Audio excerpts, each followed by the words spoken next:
Hi friends, welcome to parotta channel. Dharmapuri மாவட்டம் காரிமங்கலம் அருகே அடிலம் செனாத்துப்பள்ளத்தில் நடந்த ஓம் சக்தி பஜனையில் இடிமுழங்கும் சுடரொலி பம்பை இசைக்குழுவினரின் பம்பை இசையும் ஓம் சக்தி பாடல் ஓடிவா முருகா பாடல் கேட்டு பக்தர்கள் அருள் வந்து சாமியோட வீடியோ பாருங்கள். வீடியோ பார்த்துட்டு பிடிச்சிருந்தா லைக் பண்ணுங்கள்.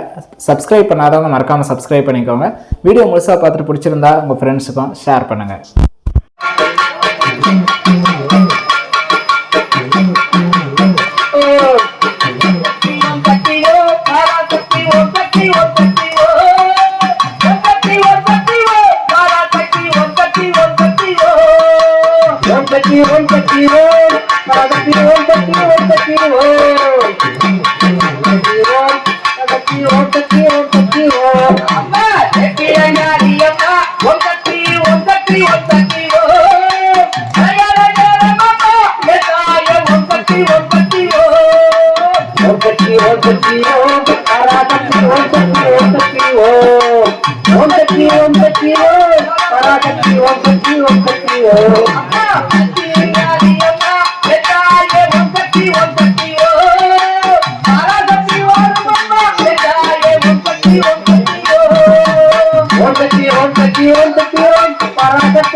கொஞ்சம் தாய்மார் போய் பார்க்காதீங்க.